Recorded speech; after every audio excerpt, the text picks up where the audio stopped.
Hi friend, 3 ಟಕ್ blouse ಹೇಗೆ mark ಮಾಡೋಣ ಅಂತ ನೋಡೋಣ. ಇಲ್ಲಿ ಫುಲ್ ಲೆಂತ್ 14 ಇಂಚಸ್ ಇದೆ.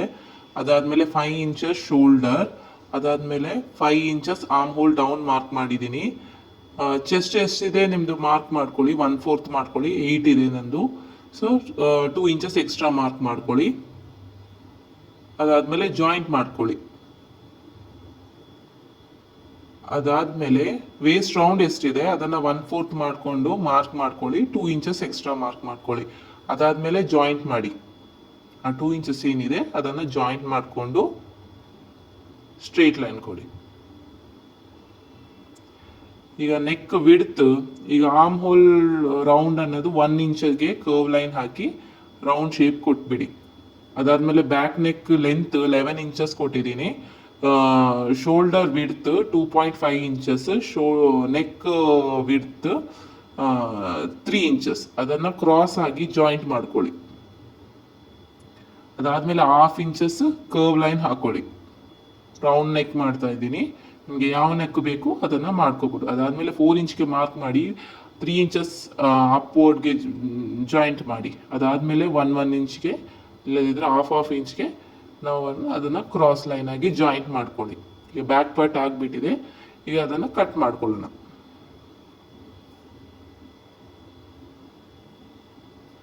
ನೀಟಾಗಿ ಆ ಕಡೆ ಈ ಕಡೆ ಹೋಗದೇ ಇರುವ ಹಾಗೆ ನೀಟಾಗಿ ಕಟ್ ಮಾಡ್ಕೊಳ್ಳಿ. ಈಗ ಆರ್ಮ್ ಹೋಲ್ ಕೂಡ ಕಟ್ ಮಾಡೋಣ ನೀಟಾಗಿ. ಓಕೆ, ಈಗ ಬ್ಯಾಕ್ ಪಾರ್ಟ್ ರೆಡಿ ಆಗಿದೆ. ಅದನ್ನ ಸೈಡಲ್ಲಿ ಇಟ್ಟು ಫ್ರಂಟ್ ಪಾರ್ಟ್ಗೆ ಇದು ಕ್ರಾಸ್ ಕಟಿಂಗ್ ಇಲ್ಲ, ಸ್ಟ್ರೇಟ್ ಕಟಿಂಗೇ ಮಾಡ್ತಾ ಇದ್ದೇನೆ. ಸೊ ಜಾಯಿಂಟ್ ಎಲ್ಲಾನು ನೀಟಾಗಿ ಮಾರ್ಕ್ ಮಾಡ್ಕೊಳ್ಳಿ. ಫಸ್ಟ್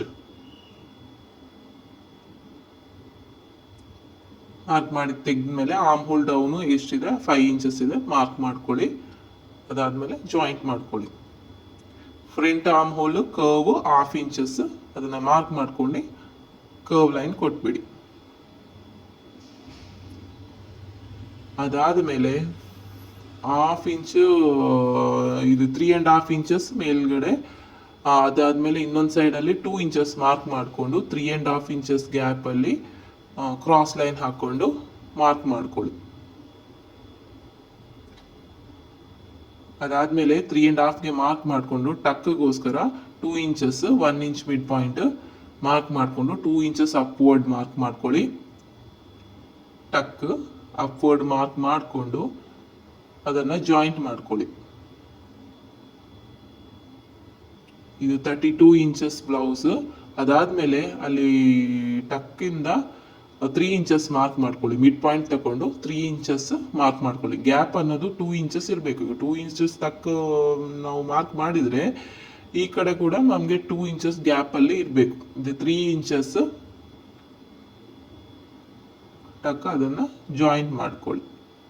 ಅದಾದ್ಮೇಲೆ ಈ ಕಡೆ 2 ಇದ್ರೆ ಮೇಲ್ಗಡೆ ಕೂಡ 2 ಇಂಚಸ್ ಮಾರ್ಕ್ ಮಾಡ್ಕೋಬೇಕು. ಅದಾದ್ಮೇಲೆ ಜಾಯಿಂಟ್ ಮಾಡ್ಕೊಳ್ಳಿ.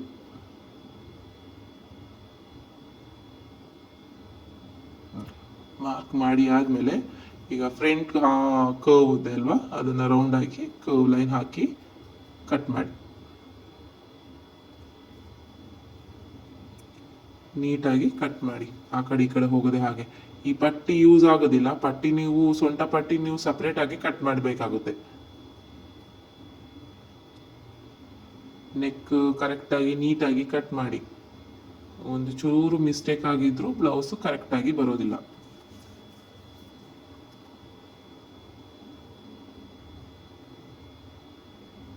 ಅದಾದ್ಮೇಲೆ ಇದೀಗ ಫ್ರಂಟ್ ಪಾರ್ಟ್.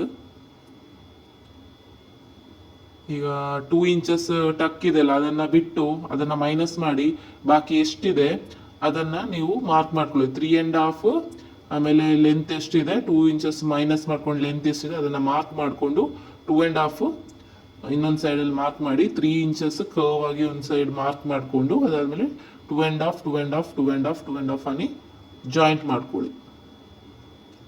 ಇದು ಸೊಂಟದ ಪಟ್ಟಿ. ನೀಟಾಗಿ ಸಪರೇಟ್ ಆಗಿ ಕಟ್ ಮಾಡ್ಕೊಳ್ಳಿ. ಕಟ್ ಮಾಡಿ ತೆಗೆದ ಮೇಲೆ ಎಕ್ಸ್ಟ್ರಾ ಫ್ಯಾಬ್ರಿಕ್ ಇರೋದನ್ನೆಲ್ಲ ಕಟ್ ಮಾಡಿ ನೀಟಾಗಿ ತಗೊಳ್ಳಿ.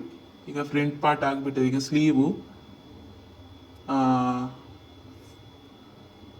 4.5 ಇಂಚಸ್ ಸ್ಲೀವ್ ತಗೊಂಡಿದ್ದೀನಿ. ಅದಾದಮೇಲೆ 10 ಇಂಚ್ ಮಾರ್ಕ್ ಮಾಡ್ಕೊಳ್ಳಿ. Arm hole round 10 inch mark ಮಾಡಿ ಆದಮೇಲೆ ಡೌನ್ ಮಾರ್ಕ್ ಮಾಡ್ಕೊಳ್ಳಿ ಸ್ಟ್ರೈಟ್ ಆಗಿ. ಅದಾದಮೇಲೆ 3 ಇಂಚಸ್ಗೆ ಡೌನ್ವರ್ಡ್ಸ್ ಮಾರ್ಕ್ ಮಾಡಿಕೊಂಡು ಕರ್ವ್ ಲೈನ್ ಹಾಕಿ, ಅದಾದಮೇಲೆ ಅದರ ಮಿಡ್ ಪಾಯಿಂಟನ್ನು ಮಾರ್ಕ್ ಮಾಡ್ಕೊಳ್ಳಿ. ಕರೆಕ್ಟಾಗಿ ಮಿಡ್ ಪಾಯಿಂಟನ್ನು ತೆಗೆದು ಮಾರ್ಕ್ ಮಾಡಿ, ಇನ್ನೊಂದು ಸೈಡಲ್ಲಿ ಕೂಡ ಮಿಡ್ ಪಾಯಿಂಟನ್ನು ಮಾರ್ಕ್ ಮಾಡ್ಕೊಳ್ಳಿ. ಸೇಮ್ ಅದೇ ಮಿಡ್ನಲ್ಲಿಟ್ಟು ಇನ್ನೊಂದು ಮಿಡ್ ಪಾಯಿಂಟನ್ನು ಈ ಕಡೆ ಮಾರ್ಕ್ ಮಾಡ್ಕೊಳ್ಳಿ. Upwards 1/2 inches, downwards 1/2 inches mark ಮಾಡಿಕೊಂಡು ಕರ್ವ್ ಆಗಿ ಒಂದು ಮಾರ್ಕನ್ನು ಹಾಕಿ. ಸ್ಲೀವ್ ರೌಂಡ್ ಎಷ್ಟಿದೆ ಅದಕ್ಕೆ ಒಂದು 2 ಇಂಚಸ್ ಎಕ್ಸ್ಟ್ರಾ ಮಾರ್ಕ್ ಮಾಡಿಕೊಂಡು ಜಾಯಿಂಟ್ ಮಾಡ್ಕೊಳ್ಳಿ. ಅದಾದಮೇಲೆ ಮೇಲ್ಗಡೆ ಶೇಪ್, ಸ್ಲೀವ್ ಶೇಪ್ ಇದೆ ಅಲ್ವಾ, ಇದು ಫ್ರಂಟ್ ಕರ್ವು, ಇದು ಬ್ಯಾಕ್ ಕರ್ವ್. ಅದಾದಮೇಲೆ ಜಾಯಿಂಟ್ ಮಾಡಿಕೊಂಡು ಕಟ್ ಮಾಡ್ಕೊಳ್ಳಿ ನೀಟಾಗಿ. ಫ್ರಂಟ್ ಆರ್ಮ್ ಹೋಲ್ ಕರ್ವ್ ಲಾಸ್ಟಿಗೆ ಕಟ್ ಮಾಡ್ಕೋಬೇಕು. ಬಿಗಿನರ್ಸ್ ಆದರೆ ಫ್ರಂಟ್ ಕರ್ವ್ ಕಟ್ ಮಾಡ್ಕೊಳ್ಳಿ ನೀಟಾಗಿ. ಈಗ ಸ್ಲೀವ್ ರೆಡಿ ಆಗಿದೆ.